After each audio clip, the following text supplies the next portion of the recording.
पिछले साल तो हम सब वहाँ लगे, लोग हमारे ब्रह्मचारी लगे थे। घोंसला वो बनाती है जो मेरा बिल्कुल अंत्य कक्ष है, जहाँ मैं एकदम अंदर पूजा करने के लिए जाता हूँ। और उस पूजा के साथ ही एक और कक्ष के ऊपर, वहाँ जहाँ ये बल्ब था और उसमें वो घोंसला कई साल से बना रही है। एक बड़ी सुंदर सी चिड़िया आती है। पिछली बार तो बाज आया, उसकी रक्षा के लिए लगे। इस बार वो बड़ा कठिन हो गया। पता नहीं कहाँ से वो माजा ले आई पतंग वाला, वो रख दिया, वो बच्चे के पैर में उलझ गया। ओह, बड़ा कष्ट हुआ हमें। एक का तो शरीर नहीं रहा और दूसरे के पैर में क्षति हो गई। लेकिन वो प्रतिदिन आती, उड़ाती। हम रो प्रतिदिन देखा, वो एक छोटे बच्चे की कार में बैठ जाता फुदक कर वो बच्चा। पर that is the right place and the safe place and safest place. उसे ऐसा लगता था कि ये जो कुटिया है, यहाँ वाला जो प्लेस है, यहाँ ऑल द टाइम अवधेशानंद इसमें से निकलता है, आता है जाता है, यहां अपने बच्चे दूंगी मैं। इतना सेफेस्ट प्लेस लगा उसे। हमारे ब्रह्मचारी लगे। एक ब्रह्मचारी तो बेचारा घंटों उसकी सेवा में रहता था। और जब उसके पैर में चोट लग गई तो सब हम लोग इतने व्याकुल हुए। लेकिन वो चिड़िया वहां रही, उसे उड़ाती रही, फुदकती रही। और जब तक उड़ान भरना वो सीख नहीं गया, उसका बच्चा तब तक वहीं रही। और धन्य है भगवान, उड़ान ले। ये अभी की तो बात है, 1-2 महीने पुरानी बात है, अभी की। उड़ान ले ली उसने, फ्लाई कर गया। हमारी सांस में सांस है। ओह, हम धन्यवाद दे रहे हैं भगवान को कि एक बालक तो उसका मर ही गया था, एक फ्लाई कर गया। पर पिछले कई सालों में उसके बच्चे को कभी क्षति नहीं हुई। इस बार उसे भूल हो गई, पता नहीं कहां से वो ले आई, धागा ले आई चिड़िया। और बालक उसमें खेल रहा था, उसने पैर में लिपटा लिया उसको, तो फ्लाई नहीं कर पाया, वो उड़ नहीं पाया। हम में से कुछ लोग उड़ नहीं पाते, पता नहीं क्या अटका लेते हैं अपने मन में, कुछ कुछ रख लेते हैं, ऐसा करेंगे वैसा करेंगे, थोड़ा धन आए, मकान आए, संपत्ति आए, थोड़ा यहाँ छल करें, यहाँ योग युक्ति करें, ये प्लान बनाएं। झूठी मूठी सारी बातें आपके ध्वस्त हो जाएंगी। सत्य संकल्प है तो पूरा होगा। सोचे कैसे हैं, ये कौन बताएगा कैसे सोचे? तन्मे मनः शिव संकल्प मस्तु। अरे सोचे क्या, विचार क्या करें, योजना क्या बनाएं, ये गुरुओं से पूछिए ना। और वो भी पहचान के करना, ऐसा नहीं। ये भारत के लोग बहुत वर्षों से ये बात करते आए, पानी पियो छान के और गुरु करो पहचान। किसी ने हमसे कहा हमारा हमें गुरु बनाना है। मैं भैया गुरु तो 24 घंटे साथ है। हनुमान को गुरु बनाइए, सारे कार्य सिद्ध हो जाएंगे। जय जय जय हनुमान गोसाई, कृपा करो गुरुदेव की। बनाओ हनुमान को गुरु, वर्ण कर लीजिए उसे, संकल्प से वर्ण कीजिए।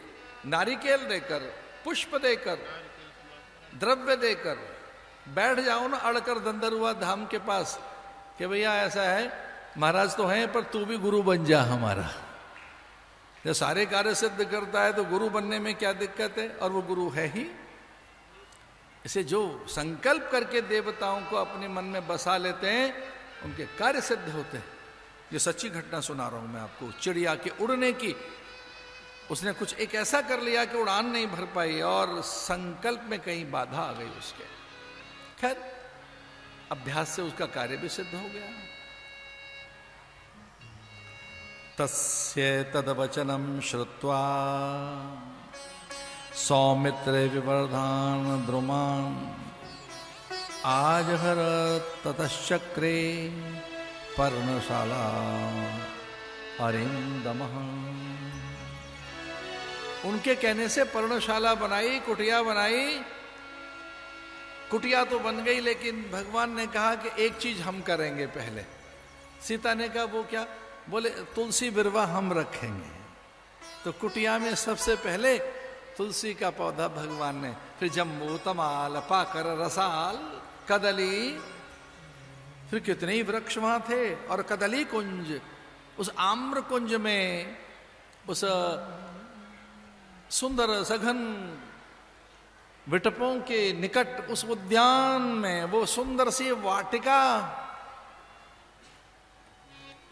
सीता जी ये रहस्य समझ गई। सीता जी को पता लग गया कि प्रभु को तुलसी बड़ी अच्छी लगती है, तो बस तुलसी लगाए जा रही हैं सीता जी। और सीता मानी नहीं जब तक वृंद नहीं हो गया।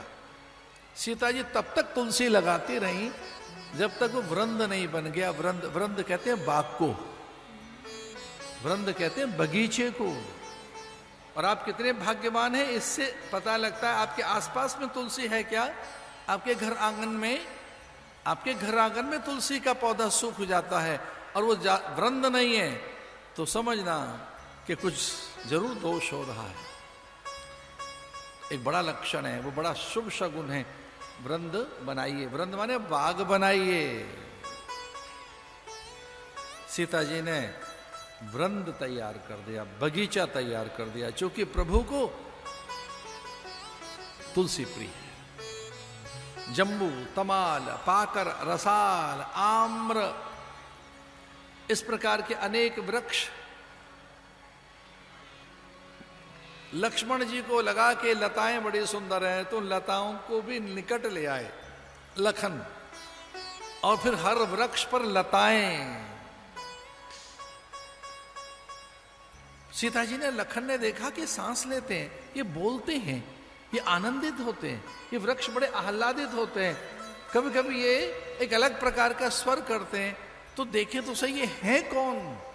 तो पता लगा सभी वृक्षों में सिद्धों ने वास कर लिया।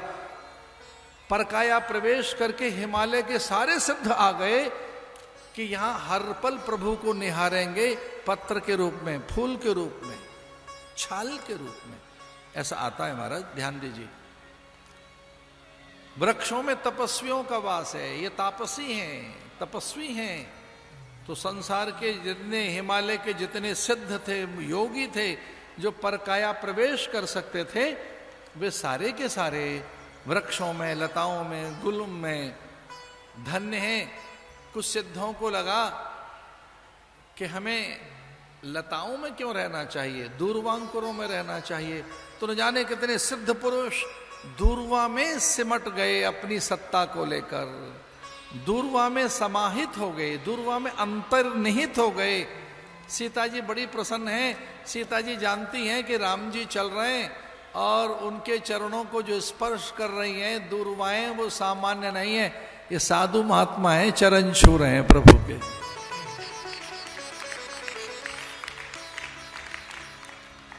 सीता जी को तो प्रतिदिन दूर्वा चाहिए ना, गणेश का आराधन करने के लिए बिल्वपत्र चाहिए, धतूर चाहिए, विजया चाहिए, शमी चाहिए। पराम्बा तो महादेव का पूजन करती हैं, तो हर दिन अभिषेक के लिए उन सारी लताओं में और वनस्पतियों में देवताओं का वास हो गया कि माँ हमारा चयन करेंगी, हमारा चयन करेंगी। दूर्वा का, धतूर का, विजया, शमी, बिल्वपत्र, न जाने कितने पुष्प। उस समय तो आनंदित हो जाते झरने, सरित, सरोवर, जलाशय, जब माँ अंजुरी भरकर उन्हें, उनसे नीर निकालकर सूर्य को अर्घ देते हैं।